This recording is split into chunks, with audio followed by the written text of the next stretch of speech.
네, 안녕하십니까. 네, 반갑습니다. 부산 동래구 온천동 금정마을 무량사 법천입니다. 법천 스님과 함께하는 불교 공부방 밴드에서 매주 화요일, 수요일 저녁 7시부터 8시까지 화엄경 보현 행운품을 함께 공부하고 계신데요. 지난 9월 6일부터는 이종린 원장이 쓰신 실천 보현 행운을 함께 공부하고 계신데요. 오늘 6번째 시간이 되겠습니다. 예, 해양님, 열애행님, 일행보살님, 정화보살님, 예, 반갑습니다. 예, 함께 상기부터 시작하도록 하겠습니다.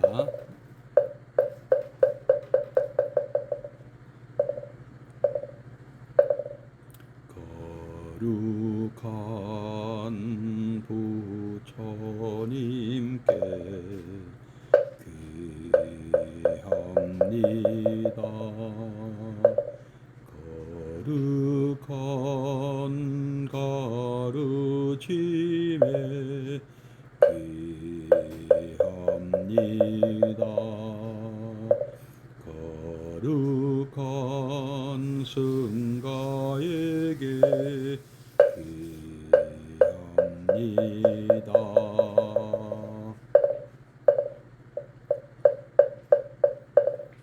정구업진원 수리수리 마하수리 수수리 사바 수리수리 마하수리 수수리 사바 수리수리 마하수리 수수리 사바 오방내위 안위죄신진한다 사만다 못다나 옴도르도로지미사바 나무 사만다 못다남 옴도르도로지미사바 나무 사만다 못다남 옴도르도로지미사바 개경계 무상심심미묘법 백천만금난조 아금문연덕수지 원해유래 진실이계 법장기나 아라남 아라다 옴 아라남 아라다 옴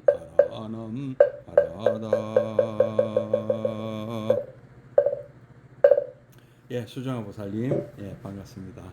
예, 함께 입증에 들겠습니다.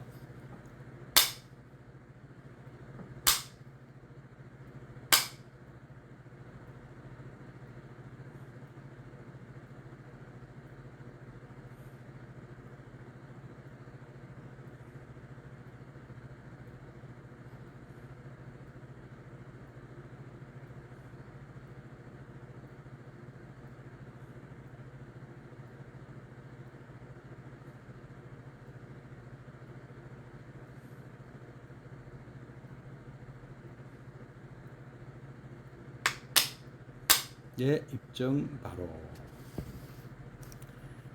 예.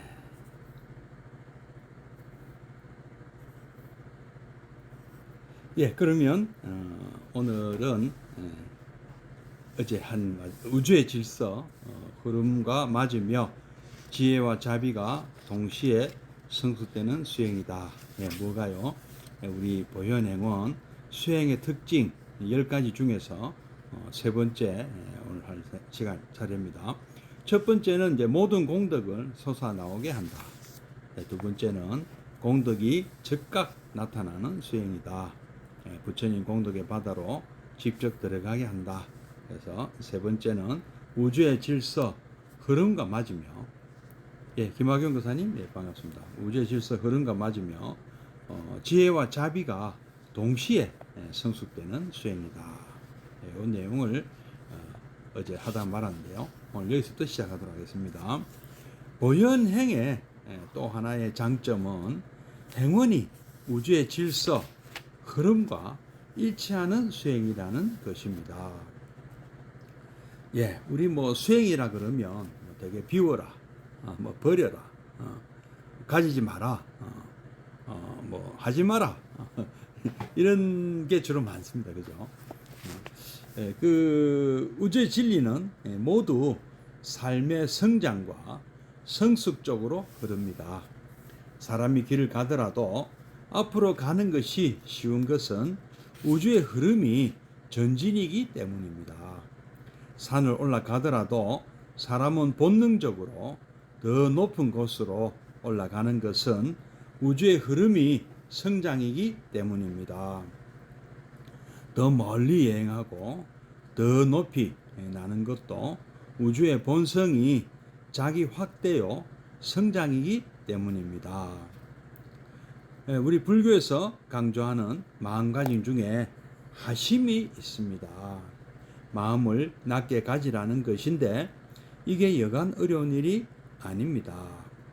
그렇죠. 우리 불자님들 하심을 해야 되는 것을 너무나 당연하게 잘 알고 계십니다. 근데 하심은 생각보다 쉽지 않습니다. 하심을 한다는 게 참 어렵다. 정말 하심하기 어렵다. 왠지 좀 비굴해지는 것 같고요. 그런 느낌을 또 많이 받게 됩니다. 근데 이 보현행원에서는 하심을 가르치지 않습니다. 하심을 하라고 하지 않는다. 예경을 하라 그러죠. 예경. 이제 한번 설명 더 한번 들어보면은요. 하심은 내가 낮아지는 것인데 우주의 흐름은 여시물보살님 반갑습니다. 우주의 흐름은 반대로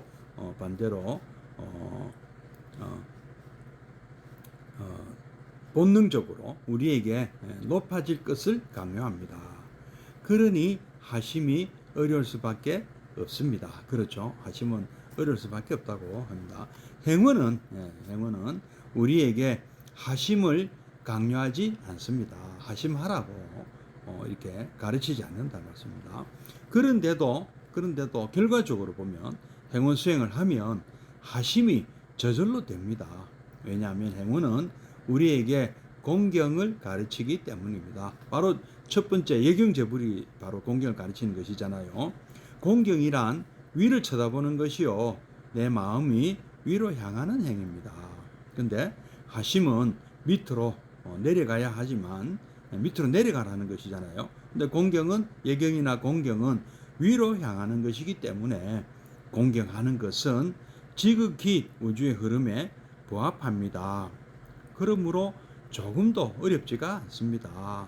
부처님을 공경하다 보면 하심은 저절로 되는 것입니다. 그렇죠. 우리가 일상에서 만나는 모든 분을 부처님으로 대하고 공경합니다. 그래서 저는 우리 상대방 부처님에게 공경을 했어요. 예경을 했습니다. 근데 상대편이 볼 때는 자신이 높아진 것을 모르죠. 저는 그대로 있고요. 상대편을 높였을 뿐인데요. 상대편이 볼 때는 자기가 높아진 것을 모르고 제가 낮아진 것처럼 보이는 것이죠. 그래서 결과적으로 하심이 된 것입니다. 좀 이해가 되십니까? 그러니까 이제 제가 이쪽이 저고요. 이쪽에 상대방 부처님입니다. 그러니까 제가 이분을 이렇게 높이 보고 이렇게 공경을 했다. 그러니까 이분은 자기가 이렇게 올라간 것은 모르고 제가 이렇게 하심을 한 것처럼 이렇게 생각한다는 말씀이죠. 예. 그래서 저는 뭐 당당하지만 상대편을 적극적으로 공경했기 때문에 예경제불을 했기 때문에 상대방이 볼 때는 참 겸손하게 보인다. 저분은 참 하심하는 분이구나. 이렇게 상대방들을 이렇게 예경할 줄 알고 공경할 줄 아는 분이구나. 그럼 저절로 저는 하심하는 사람이 된 것이죠. 그 다음에 이제 또 이 얘기와 비슷한 얘기가 있는데요. 우리가 마음을 비우라, 욕심을 버려라 이런 말씀 많이 듣는데요. 그런데 그거 역시 참 잘 안 됩니다. 마음 비우기가 쉽지 않습니다. 욕심 버리기도 쉽지가 않습니다. 근데 이 나중에 이제 요거는 그 공양 광수 공양 편에 또 나옵니다만은 오늘 얘기가 비슷한 얘기이기 때문에 드리는데요. 우리가 이 버리는 것도 마찬가지죠. 하심하는 거 어렵듯이 비우거나 버리는 것도 어렵더라. 그래서 어떻게 내 마음을 비우는가? 바로 이 원리가 똑같은 원리예요. 우리는 우리가 하심을 안 하고 공경을 했지 않습니까? 그래서 버리는 것도 버리지 말고 공양을 올려라 하는 것이죠. 공양을 올리는 거예요. 그러니까 마음이나 뭐 어떤 욕심이나 이런 것을 마음을 비우거나 이 뭐 마음을 비운다는 것도 결국 욕심을 내려놓는 거나 마찬가지 아니겠습니까? 그래서 이건 역시 이렇게 내려가는 것은 참 어렵고 올려가는 것은 쉽다 하는 이 이치에 이해한다면 부처님께 바치면 되죠. 그래서 내 마음, 내 욕심이 내 마음에서 떠나는 것은 마찬가지예요. 그래서 부처님께 공양 올리면 나에게서 떠난 것이 되기 때문에 우리가 번뇌나 욕심이나 나의 마음을 부처님께 공양 올리면 버리는 것보다는 낫지 않습니까? 그 아까운 거를 참 버리기가 그리 아까운 거, 버리기 나에게서 떠나보내기 아까운 것을 부처님께 바치는 거잖아요. 그러니까 얼마나 좋습니까? 근데 이 하심하기 어렵다 하는 말씀과 마찬가지 아니겠습니까? 우리가 욕심 버리기 어렵다. 욕심도 마찬가지. 원리가 같다. 이 원리에 대입을 하면은 욕심도 버리지 말고 부처님께 바친다. 그래서 부처님께 바치는 욕심이 무엇일까요? 그때는 욕심이 아니고 이름이 바뀌죠. 발언으로 이름이 바뀌는 것입니다. 이 보현행원도 일종의 우리의 욕심이 있죠. 이런 삶을 살면 좋겠지 않습니까? 얼마나 좋겠습니까? 근데 그거를 나만을 위한 것이 아니고 수행도 되고 많은 분들에게 도움이 되고 앞에 여러 번 나왔습니다만은 이 세상을 밝게 만드는 것입니다. 얼마나 좋습니까? 보살행위잖아요. 그래서 이것은 그 발언이 되는 것이죠. 발언. 그래서 욕심으로 뭐 이렇게 소원을 빈다거나 뭐 이렇게 뭐 우리가 기도를 하면은 이루어지기가 어렵지만은 발언으로 기도하고 우리가 원을 세우면 이 보현행원의 원리가 그거 아닙니까? 원을 세운 대로 행을 하겠다는 거잖아요. 이렇게 참 훌륭한 원을 세웠을 때 성취가 더 빠르다. 이 같은 소원도 우리가 그냥 내 욕심을 드러내는 소원이 돼서는 안 되죠. 그것이 모든 많은 사람들의 도움이 되는 그런 내용이라면 그런 발언은 아주 잘 이루어진다. 왜냐하면은 욕심으로 무슨 일을 추진을 하면 방해하는 사람이 많습니다. 그러나 발언으로 많은 사람에게 도움이 되는 그런 내가 만약에 소원을 발언한다면 도와주는 분들이 많다는 것이죠.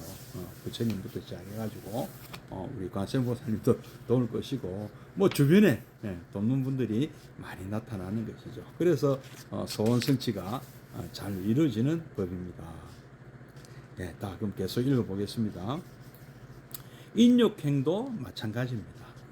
인욕이란 내가 작아져야 되는 것이죠. 참는 거니까. 인욕행을 할 때면 역시 마음은 아래로 향해 있습니다.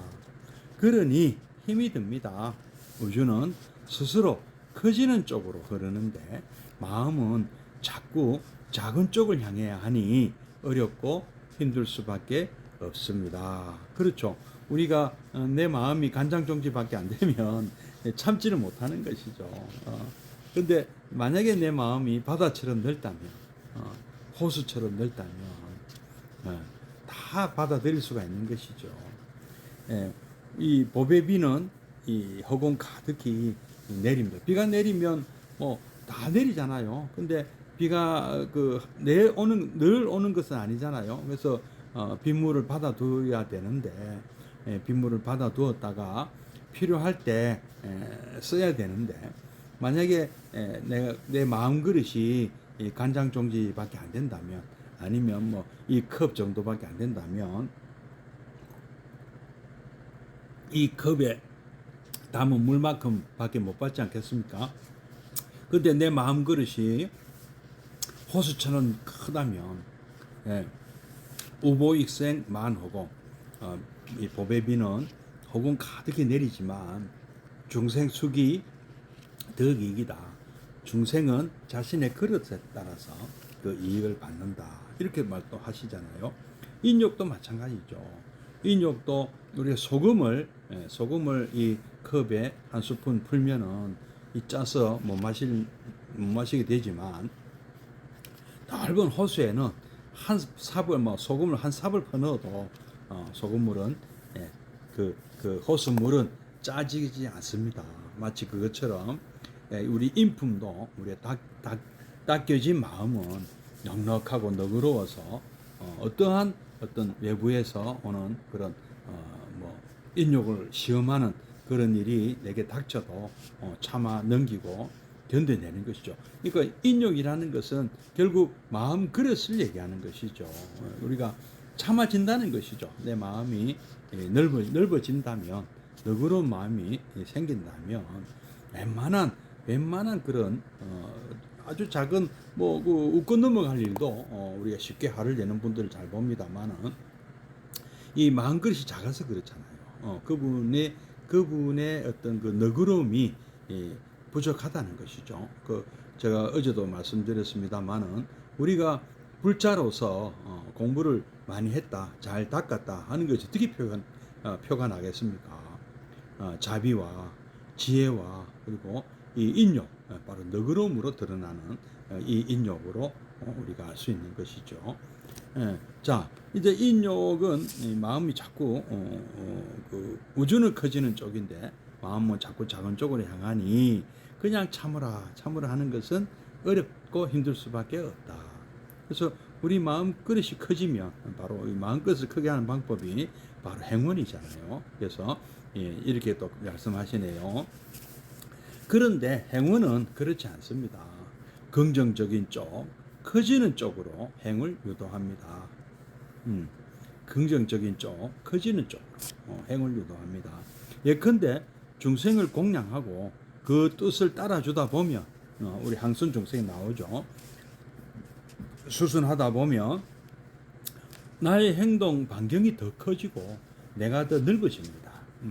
그 항선 중생을 하는 까닭도 바로 인욕을 기르는데 좋기 때문이죠. 얼마나 마음이 넓어지겠습니까?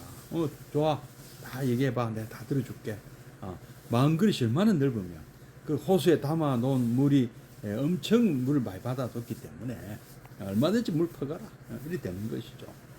간장종지밖에 없고 이 컵 정도의 물밖에 없으면 물을 그렇게 물 쓰듯이 나눠줄 수가 없는 것이죠. 인욕은 행동 반경이 커지고 내가 더 넓어지고 인욕은 저절로 오게 되어 있습니다.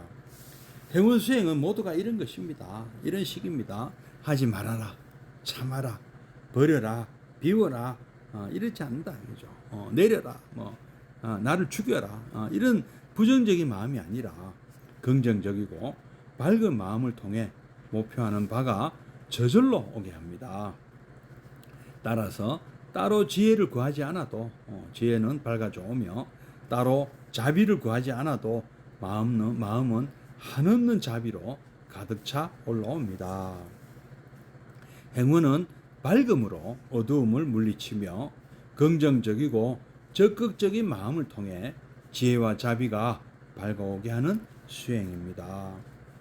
비록 악업의 기운이 수승하여 능히 선업을 능가하나 어둠은 결코 밝음을 이길 수는 없는 법.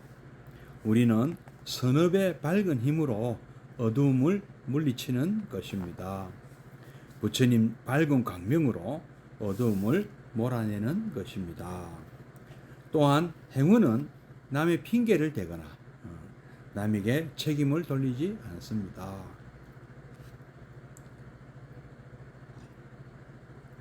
제가 한 번씩 이렇게 구치소, 교도소 한 번씩 또 갑니다. 요즘은 이제 가까운 구치소면 가는데요. 이제 물론 그분들한테 제가 직접 확인한 것은 아닙니다만 다 이게 남 탓을 하게 되죠. 우리가 무슨 일이 잘못됐을 경우 내가 이 참 친구 동업자 때문에 뭐 잘못됐다, 누구 때문에 잘못됐다, 심지어 부모 잘못 만나서 그렇다. 이 세상을 원망하고 부모를 원망하고 또 친구를 원망하고 주변 사람들을 원망하는, 예, 다 사실 따지고 보면은요 다 본인 책임인 건데요. 예, 근데 우리는 쉽게 그렇게 뭐 되거든요. 근데 이런 것이 가장 좀 사실은 실패의 원인이죠. 실패의 원인은 다 자신에게 있는 겁니다. 자신에게. 우리 보이스피싱 같은 경우도 뭐 사기를 당하는 것도 마찬가지죠. 부주의한 자신을 돌아봐야 되는 겁니다. 이 세상은 그런 사람들이 없어야 되지만 마치 우리의 생명을 호시탐탐 노리는 이 바이러스처럼 지금 우리가 조금이라도 우리 뭐 면역의 허점을 보이면 우리를 말하자면은 뭐 그 잡아먹으려는 그 미생물이 많습니다. 조금만 허점만 보이면 그 달려들어서 참 이 보이지 않는 미생물이 사실은 가장 무서운 존재예요. 알고 보면 면역에 조금만 틈만 보여도 우리는 생명이 위협받거든요. 그래서 이 생명력이 또 그래서 참 이 생명력이 무서운 거기도 합니다. 이런 무시무시한 이 세상에서 이 생명을 유지할 수 있는 이 힘이 또 나한테 있잖아요. 누가 다른 사람이 주는 게 아니잖아요. 내가 갖고 있는 면역력이 나를 지켜주고 있지 않습니까? 근데 원래 그런 거예요. 세상은 원래 그런 거예요. 이렇게 봐야 됩니다. 우리 정치 얘기하면 이해가 쉽기 때문에 제가 말씀드린 거예요. 여당은 맨날 야당 탓하고 야당은 맨날 여당 탓하잖아요.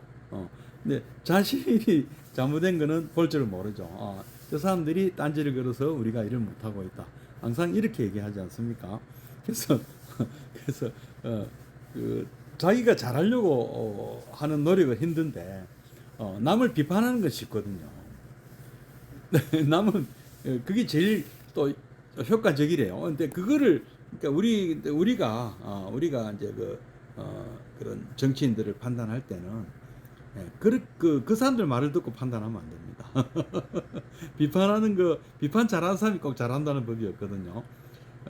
제가 원래 이솝우화가요, 인도 설화에서 많이 갔거든요. 인도 설화에 이런 얘기, 이솝우화에도 비슷한 얘기 있을 거예요. 어떤 사람이요, 어떤 큰 부자가 자신의 하인에게 시켰습니다. 도자기를 구울 그 기술자를 좀 구해온나 해서 뭐 이렇게 그 이웃 나라 가서 도자기 기술자를 좀 구해오라고 시켰어요. 누굴 시켰어요? 뭐 장독대를 많이 만들 일이 있는가 하여튼 뭐 그래 사람을 집사를 시켜서 구해오라고 보냈는데, 이 집사가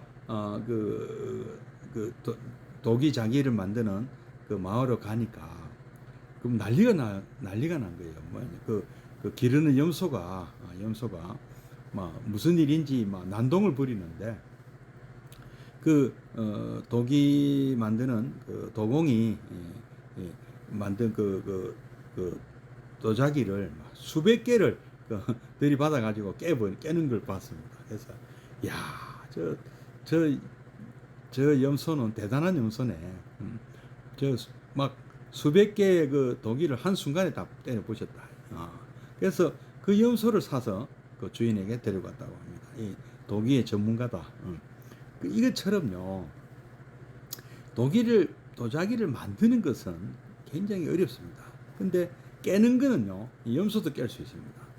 마찬가지로요, 남을 비판하는 것도 비슷한 겁니다. 알고 보면은요, 우리 운전 못 해도요, 운전 뭐 잘한다 못한다 비판할 수 있지 않습니까? 왜 운전을 그따위로 하느냐고, 얼마든지 비판할 수 있습니다. 운전 못 해도 운전하는 사람 비판할 수 있습니다.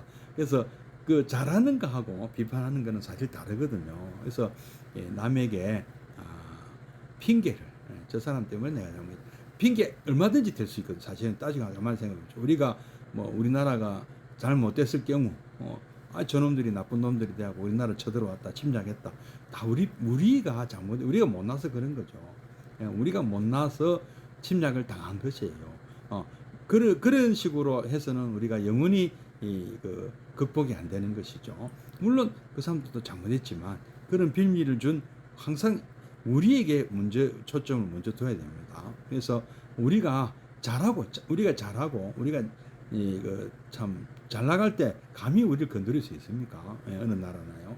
그래서 이 말 좀 장황했습니다만은 행원은 우리 보현 행원은 남의 핑계를 대거나 남에게 책임을 돌리지가 않습니다.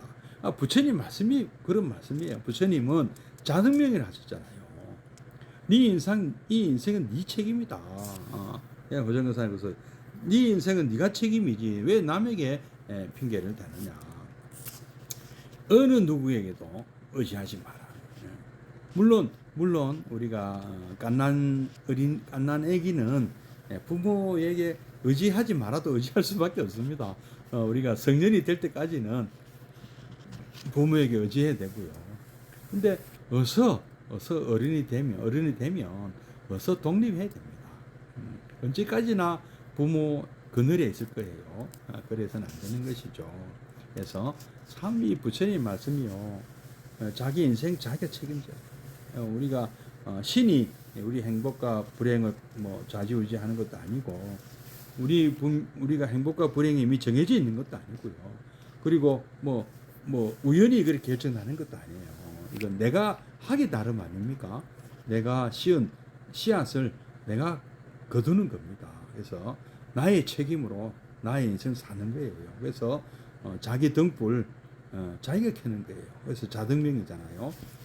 저분이 어둡고 세상이 어두운 것은 내가 불을 붙이지 못했고 내 자성의 등불을 켜지 못해서 그런 것입니다.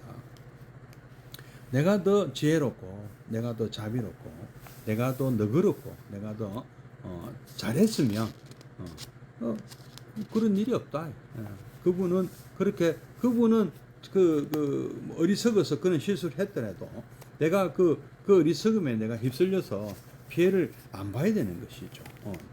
지혜로워서 피해를 안 볼 수 있도록 해야 되는 것이죠. 그래서 참 지혜가 중요한 것이죠. 불교는 스스로 그런 판단을 할 수 있도록 해야 된다. 이건 보이스피싱이구나. 이거는 달콤한 어떤 사기꾼의 유혹이구나. 알아야 된다는 것이죠. 그런 지혜를 갖춰야 된다는 것이죠. 내가 타오르리라. 내 등불 내가 켜리라. 그래서 어두운 속을 방황하는 저분들에게 밝음을 주고 이익을 주리라. 내가 등불이 돼. 그래서 남을 도울 수 있을 정도 돼야 된다. 내 인생은 내가 알아서 살아가고 남도 도울 수 있어야 된다. 그리고 남을 돕는 거는 우선 여러분 나도 누군가의 참 자녀로서 참 도움을 받았잖아요. 이렇게 어른이 될 때까지 우리 부모님들의 그 은혜로 또 이 사회도 다 같이 키웁니다. 부모만 자식을 키웁니까? 다 같이 키우잖아요. 그래서 내가 이 국가 사회 그리고 부모의 은혜로 많은 분들의 우리 은혜로 내가 이렇게 성장하고 어른 독수리가 됐잖아요. 그러면 나도 마찬가지로 자녀를 또 돌봐야 되는 것이고 어느 선까지는 자녀의 책임을 지고 돌봐줘야 되는 것이고요. 이제 또 요즘 젊은이들이 좀 잘못 생각하고 있는 게 있어요. 마치 자녀의 인생을 다 책임져야 되는 것처럼 잘못 알고 있는데요. 우리 친부모만 책임지는 것이 아니에요. 사실은 사회가 다 같이 책임지는 것입니다. 그래서 이미 이 사회에 우리나라에는 사회 간접 자본이 많이 투자가 되어 있습니다. 진짜 다 부모가 다 책임질 것 같으면 학교도 부모가 다 짓고요. 뭐 다 합니까? 뭐 그 국가가 어떤 그 간접 자본이 이미 많이 투자가 돼 있잖아요. 그러니까 그 같이 키우는 거죠. 말하자면은 학교라는 것을 다 공동으로 만들어 놨잖아요. 선생님들도 다 고용하고요. 그래서 알고 보면 뭐 부부가 자녀들을 키우는 게 아니라는 겁니다. 뭐 모든 것을 책임지려고 할 필요가 없다는 거죠. 다 우리 교육기관도 있는 것이고 또 이 사회가 같이 보호하고 같이 키우거나 다름없습니다. 사실 알고 보면은요. 그래서 이미 태어나는 순간 저는 그 생각 한 10억 정도는 벌써 벌고 시작한다 저는 생각합니다. 네. 왜냐하면은 만약에 로빈슨 크루소라고 한번 생각해 보십시오. 무인도에서 혼자 산다고 해서 다 본인이 다 스스로 다 만들어야 되잖아요. 어떻게 과연 지금처럼 이런 쾌적한 삶을 살 수 있습니까? 자기 손으로 다 자동차 만들고 자기 손으로 다 농사 짓고 자기 손으로 다 옷 만들고 자기 손으로 집 짓고 해서 살고 있습니까? 예, 우리는 그런 세상이 아니잖아요.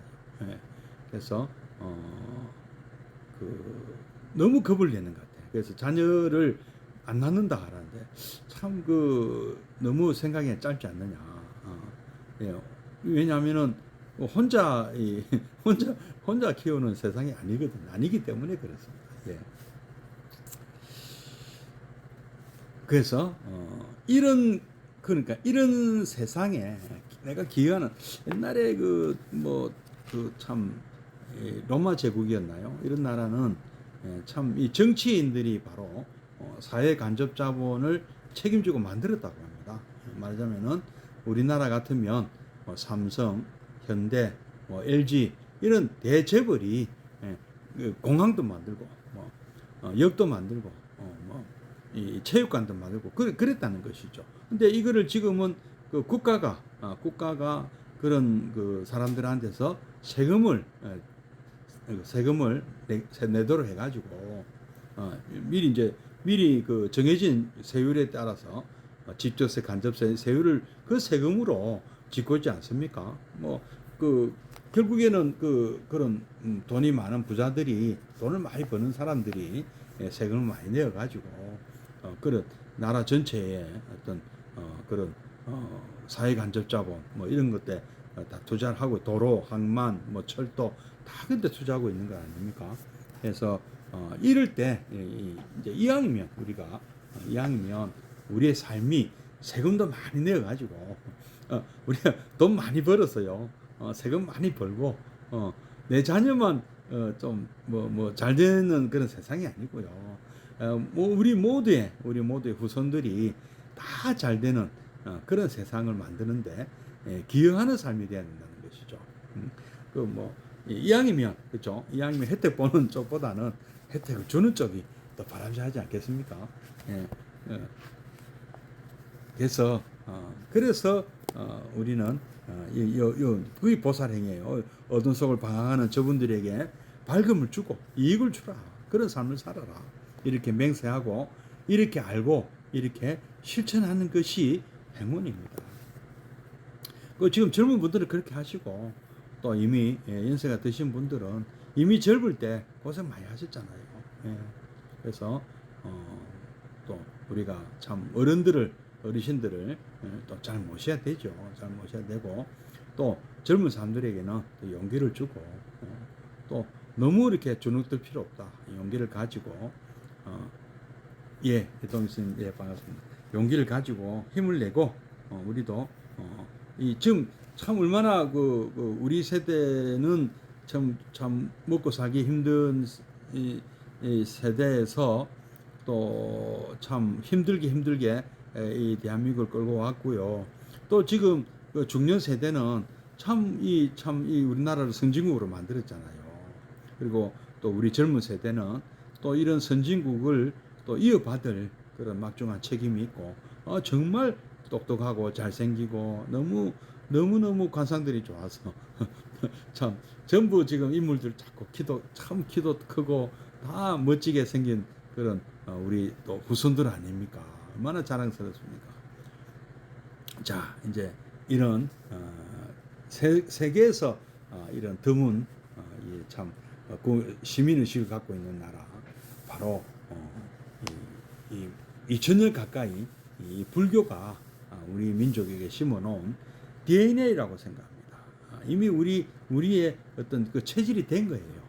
남을 배려하고 또 이렇게 남에게 싫은 짓 하지 않고 그래서 뭐 왜 남 탓하고 뭐 이렇게 그런 삶을 살아서는 안 된다는 것이 바로 그 때문입니다. 우리는 이런 세상을 좋은 세상을 만드는데 일조하는 그런 삶을 살아야 되겠다 하는 생각이 보살님이 다른 게 아닙니다. 그죠? 열심히 돈 벌어서 세금 많이 내는 것도 보살님입니다. 자, 이제 4분으로 넘어가겠습니다. 네 번째, 언제 어느 때나 할 수 있는 수행이다. 현실 생활이 곧 수행으로 직결된다. 일반적인 대다수의 불교 수행은 그것이 어느 정도 궤도에 오르기 전에는 정해진 틀이 필요합니다. 장소가 필요하고 지도해 주실 스승이 필요합니다. 이 말은 스승이 없는 곳이나 특정 장소가 아닌 곳에서 여법한 수행을 하기는 어렵다는 말입니다. 또 모든 수행의 정점은 일상사 그대로가 수행이 되는 것입니다.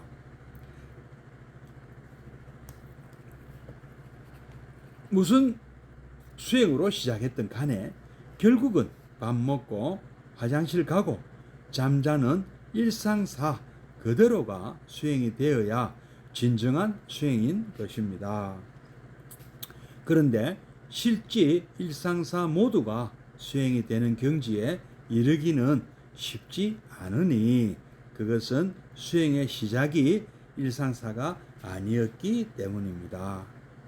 그런데 행원은 처음부터 일상사 그대로가 수행입니다. 언제 어느 때나 스승이 있거나 없거나 누구나 마음만 내면 할 수 있는 수행입니다. 학생은 학교에서, 직장인은 직장에서, 주부는 가정에서 요리를 하고 강의를 듣고 일을 할 때도 언제나 할 수 있는 것이 보현행원입니다. 3000배를 안 해도, 잠을 안 자고 눕지도 않는 용명전진을 안 해도 우리는 일상생활에서 그대로 수행을 여법히 할 수 있는 것입니다. 일반적으로 수행이 어려운 것은 업장이 깊기도 해서이지만 우리가 평소에 안 하던 일이 주된 수행 방법인 탓도 있습니다. 그러나 감사하고 칭찬하며 섬기는 보현행은 따로 익힐 필요가 없습니다. 이게 수행이구나 하는 것을 알고 생활 속에서 실천만 하면 따로 수행을 구하지 않아도 하루 24시간 삶 자체가 그대로 수행이 되어 버립니다. 그리고 이제까지는 무의미하게 지나가던 생활 하나하나가 수행이라는 것을 알게 된 그놈이 소소영영하게 깨어 늘 자신을 비추어 보고 비추이게 됩니다. 이런 수행이 반복되다 보면 주인공을 찾지 않아도 주인공이 스스로 나오게 되고 마음의 밝은 달이 어느 사이에 떠오르게 됩니다. 일상생활이 그대로 공부가 되는 수행, 그것이 바로 보현행운입니다. 그리고 수행의 점검은 행운이 남에게 비춰지는 모습으로 알 수 있습니다. 남이 나로 인해 기뻐하고 밝아지며 희망과 용기를 가지면 내가 행운을 제대로 하고 있는 것이요. 그렇지 못하면 나의 행운은 많이 부족한 것입니다. 행운의 공덕은 즉각적이고 나와 남이 동시에 밝아지는 수행이므로 내가 제대로 하고 있다면 나뿐만 아니라 다른 분들도 환희가 오고 밝아져야 합니다. 그러므로 내가 수행을 제대로 한 것 같아도 다른 분들에게 기쁨을 줄 수 없고 밝음을 나눠 드릴 수 없다면 남들이 무엇라 하더라도 나는 행운을 분명 잘못한 것입니다.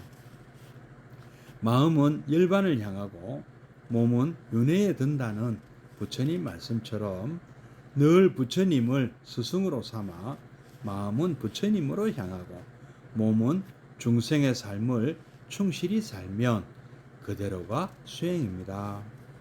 행운은 이렇듯 바쁘고 시간 없고 스승 만나기 어려운 현대인들에게 매우 적합한 부처님께서 베푸신 지극한 자비의 수행법입니다. 예, 참 놀라운 말씀이죠. 참 수행이라 그러면 아주 그 뭐랄까 전문적으로 우리 참 머리 깎은 스님들이 참 무문관에 들어가서 용맹정진해야만 수행이다 생각했는데 이 보현행운은 그냥 우리의 일상의 삶이 수행이라는 말씀 아닙니까? 자, 한 번 더 하나하나 다시 읽어보면서 곱씹어 보도록 하겠습니다. 일반적인 대다수의 불교 수행은 뭐 아까 금방 말씀드린 대로 우리 가나선이라는 이 또 참선 수행법. 뭐 참선 수행도 종류가 뭐 많습니다만 일단 다 좌선, 참선이 이렇게 있고요. 그다음에 또 연불 수행도 주력 기도, 기도 수행도 있고요. 또 위파사나 우리 또 남반불교, 초기불교 또는 그 우리 데라와다 불교 이런 분들이 또 하시는 또 그런 수행법도 있고요. 뭐 각종 참 그 종파에서 자신들이 전승받은 수행법, 또 경전 이런 것을 뭐 경전도 관련돼서 뭐 독경, 간경, 사경 참 여러 가지 또 수행법이 또 많이 있습니다. 뭐 봉사활동도 수행법이 훌륭한 수행법이 될 수 있습니다. 또 울력도 수행이잖아요. 울력도 수행이고. 근데 그 모든 수행이 사실은 그 어느 정도의 어떤 그 궤도에 오르기 전까지 정해진 틀이 필요하다. 그러니까 뭔가 그냥 아무렇게나 할 수 없는 것이다. 그죠? 그 배워야 되고 익혀야 되고 닦아야 되는 그런 게 있습니다. 그죠? 그리고 장소가 필요하고 정해진 장소, 일정 장소, 참선에 들기 좋은 그런 아까 무문관도 말씀드렸는데 뭐 아주 좀 그건 좀 특별한 경우이긴 합니다만은 선방 이런 게 있어야 되고 또 어떤 그 주변 환경에 방해받지 않는 그런 것이 돼야 되고요. 또 이제 그 지도의 스승도 특히 가나선 같은 경우는 스승이 반드시 있어야 된다고 합니다. 아무나 뭐 할 수 있는 것은 아니잖아요. 지도해 주시는 그런 스승이 꼭 있어야 되고요. 대부분이 다 그런 수행법이 뭔가 시간이 필요하고 장소도 필요하고 이런 그 스승도 필요하고 뭔가 이 제약이 많이 있다는 것이죠. 이 말은 스승이 없는 곳이나 어떤 특정 장소가 아닌 곳에서 여법한 수행을 하기가 어렵다는 말씀이죠. 또 모든 수행의 정점은 일상사 그대로가 수행이 되는 것입니다. 그래서 아예 그 출가해야 된다는 것이죠. 또 어떤 수행들은 아예 출가를 해야 제대로 할 수 있다.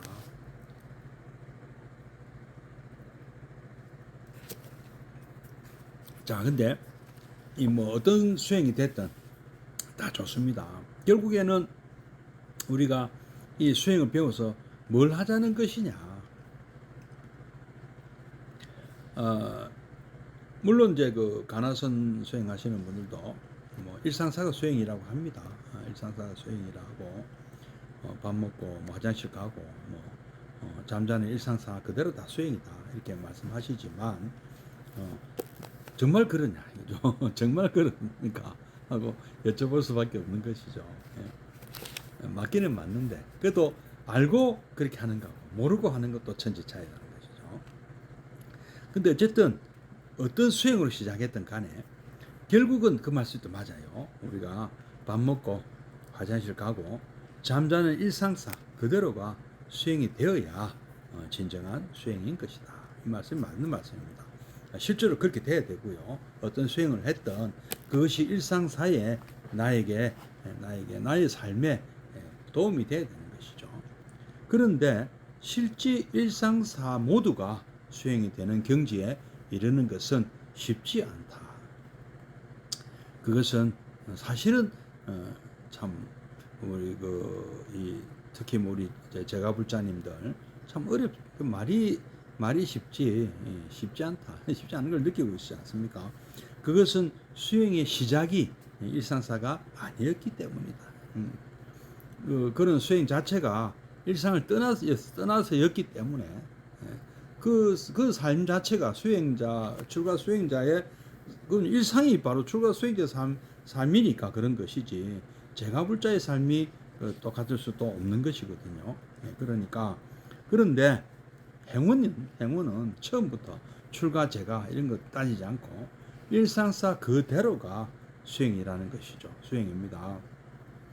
언제 어느 때나 스승이 있거나 없거나 스승도 없어도 됩니다. 뭐 자기 스스로 점검할 수 있습니다. 누구나 마음만 내면 할 수 있는 수행입니다. 뭐 인가 받을 필요도 없습니다. 이것은요. 왜 인간은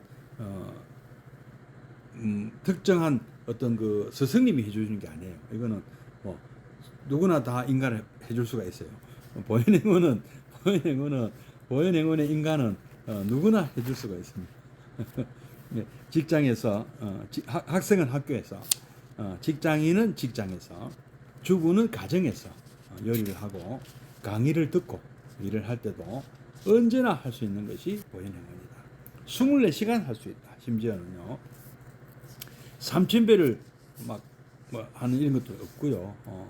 뭐 보현행운. 근데 그 보현행운 품을 가지고 뭐 이렇게 별을 막 하면서 하는 우리 그 있어요. 그거 이제 아이고 얼른 생각이 안 납니다.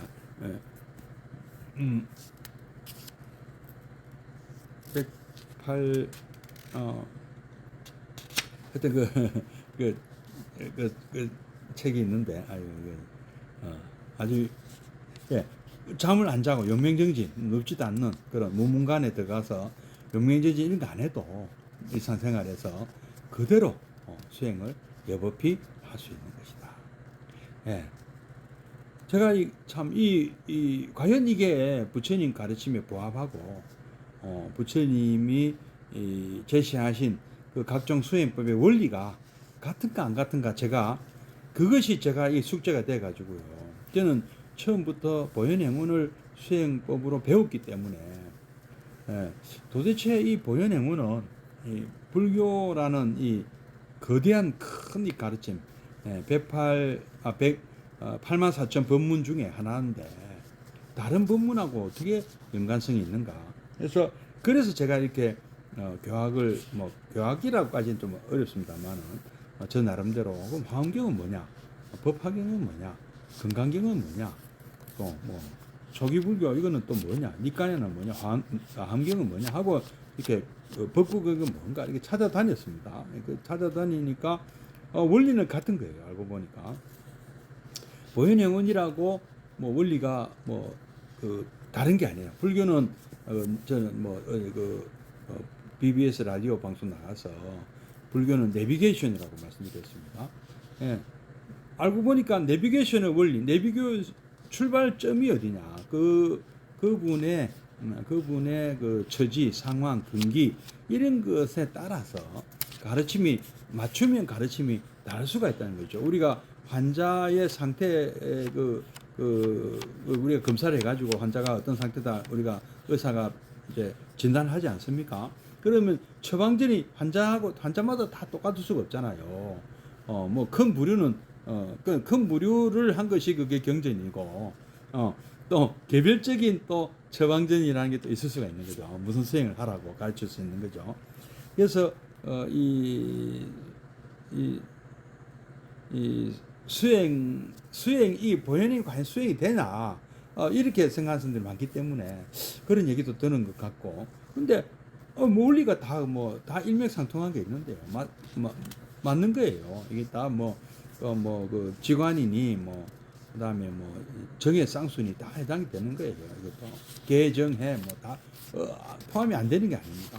삼시질 조도품 사성제 팔정도 뭐를 갖다도 가나서 다 원리는 같은 거예요. 이게 보면 연기법 다 원리가 같습니다. 그 사성제 팔정도 안에 다 들어갑니다. 이것도 역시 사성제 팔정도란 말이 바로 처방전을 얘기하는 거잖아요. 부처님 의사이신 부처님께서 우리를 진찰하시고 그 우리가 갖고 있는 그 질환의 원인을 찾아내셨고 그것을 고쳐주고 해결해 주시는 그 방법이잖아요. 그리고 그 원리가 연기법이고 12연기고 여기 다 입각해서 다 만들어진 것입니다. 이것도요. 그것을 어떤 사람은 또 가나선을 해야 또 해결이 되는 사람도 있고요. 또 어떤 사람은 보현행원으로 해결되는 분도 있는 것이죠. 윗바사나 해도 해결되는 다 훌륭한 방법입니다. 다 훌륭한 방법인데 보편적인 그래도 나름대로 다 보편성을 띠고 있는 것이죠. 근데 내가 하는 것이 최고다. 그분에게 최고인 거죠. 그분이 속한 그 집단이나 그분이 속한 자기들이 전승받은 그 종파에서는 그거 최고로 본다 이거 아닙니까? 근데 그거는 그분 입장이라는 것이죠. 각자가 자기 거 최고라는 것이 바로 종자의 의미입니다. 그러니까 주장인 것이죠. 종교라는 것 뜻도 마찬가지고요. 각자가 우리 종교가 최고라 생각한다. 이 정도잖아요. 우리는 당연히 우리는 불교가 종교죠. 불교가 가장 어떤 데는 가르침이라 생각하는 것이죠. 그런데 저는 그 중에서도 보현행원이 어떤 데는 수행법이라고 생각하는 것이고요. 자, 일반적으로 우리 수행이 어렵게 느껴지는 것은 우리 업장이 깊기도 해서이지만 우리가 평소에 안 하던 일이 주된 수행 방법인 다 또 있습니다. 그렇지 않습니까? 가나선을 우리가 밥 먹듯이 할 수 있습니까? 그것을 출가 수행자 우리 선방에서 방부 틀고 앉아 계시는 분들이야 밥 먹고 하는 일이 가나선이. 그러나 이 제가불자들이 가나선을 할 수 있습니까? 물론 시간이 남아 도는 분들은 할 수 있겠죠. 벌어놓은 돈도 많고 여유가 많은 사람들은 해도 되겠죠. 그러나 지금 우리 국민이 5천만 명이면 가나선을 할 수 있는 사람은 몇 분이나 되겠습니까? 근데 그걸 어떻게 대중화를 한다고 말씀하시죠? 난 그게 참 궁금합니다. 가나선을 대중화해야 된다는데 과연 몇 명이나 대중화 가능할까요? 가나선 대중화 주장하시는 스님들이 계시던데요. 물론 우리나라에서 참 큰 스님들이신데 과연 우리나라 인구에서 불자는 몇 명이며 가나선을 할 수 있는 그런 시간적 여유가 있는 분, 물질적, 경제적 지금은요 시간 여유만 갖고도 안 되잖아요. 많은 조건을 갖춰야 됩니다. 가나선을 할 수 있으려면. 그러면 그냥 흉내만 내는 정도 아닐까요? 한 달에 1시간, 한 달에 1시간도 내기 힘들지 않나요? 교회 다니는 사람들은 일주일에 1시간 우리가 교회에 투자하잖아요. 근데 우리 불자들도 마찬가지 아닙니까? 일주일에 1시간 투자하기 참 쉽지가 않습니다. 제가 볼 때는요. 그래서 가나선을 대중화한다는 거는 저는 참, 그것도 세계화까지 한대요. 더 어처구니가 없는 말씀입니다. 지금 물론 이제 우리 그 서양이나 유럽에는 보면 명상이 붐이 일고 있고 명상 인구가 굉장히 많이 늘고 있고 또 우리 그 숭산 스님의 제자들도 미국에 상당히 많이 있는 걸로 알고 있습니다. 이분들 가나선 하고 있는 것도 알고 있고요. 근데 그렇더라도 과연 그게 대중화 성공했습니까?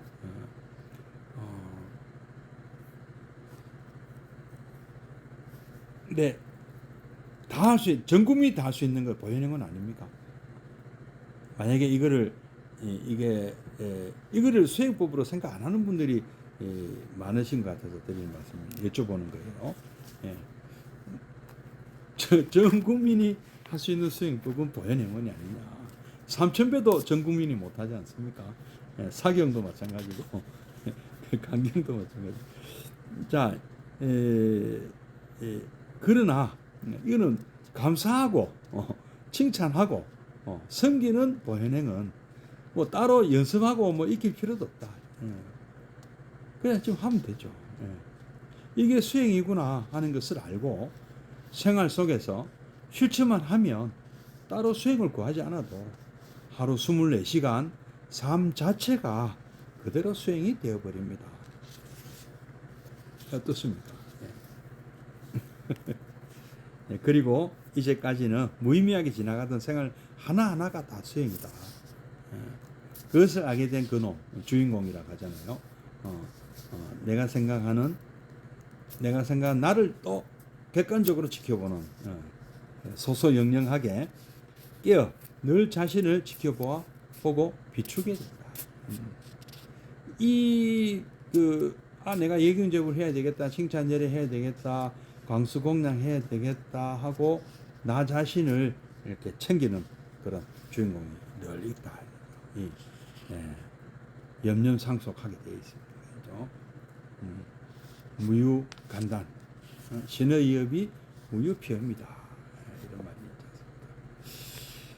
않습니까? 자, 오늘 여기까지 말씀드리고요. 또 다음 주에 이어나가도록 하겠습니다. 주인공 얘기부터 다음 주에 또 계속 하도록 하겠습니다. 잠시 입증해 드리겠습니다.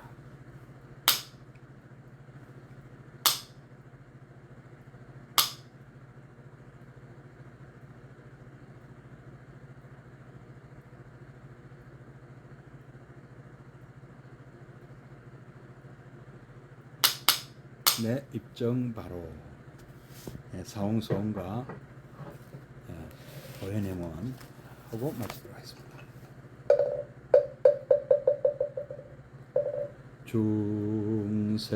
중생을 다 건지오리다.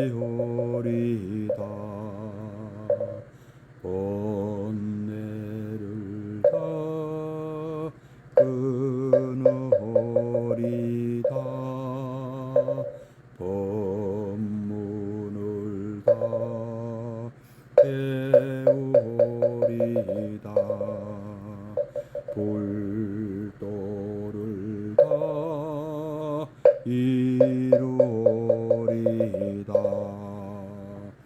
이제 두 손 모아 청하옵나니